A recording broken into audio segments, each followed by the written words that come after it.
મારું નામ છે અમૃતગીરી ગોસ્વામી અને માઇક્રોસોફ્ટ વર્ડના ટ્યુટોરિયલમાં આપનું સ્વાગત છે. તો મિત્રો આજે આપણે શીખશું ઇન્સર્ટ મેનુ આજે આપણે શીખશું તો ફર્સ્ટ ઓફ ઓલ આપણે સ્ટાર્ટ કરશું કવર પેજથી.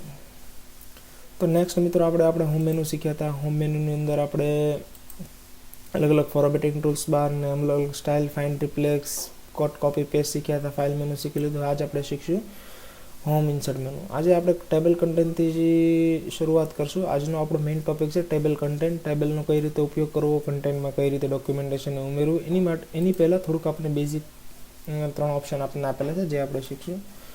ફર્સ્ટ ઓફ ઓલ છે કવર પેજ. તો કવર પેજ એવી વસ્તુ છે કે જ્યારે કોઈ ડોક્યુમેન્ટ બનાવેલું હોય એનું કવર પેજ તમારે રેડીમેડ તૈયાર જોઈતું હોય તો એ તમને અહીંથી પણ મળી શકે છે.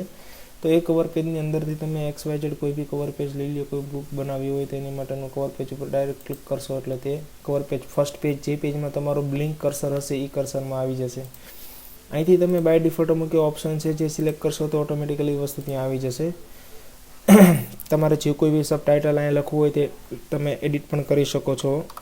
કોઈ બી વસ્તુ એડ કરી શકો છો. સબટાઇટલ બાય ડિફોલ્ટ આપણને સાઇઝ, સ્ટાઇલ અને એના ફોન્ટ દરેક વસ્તુ આપણને તૈયાર આપેલી હોય છે.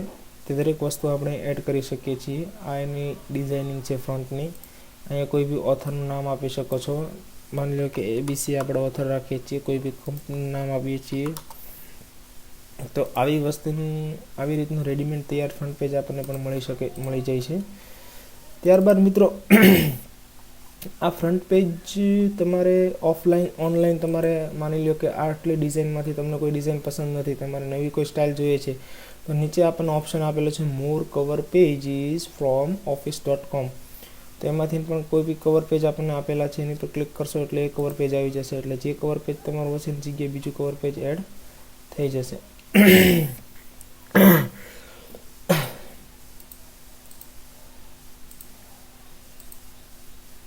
સોરી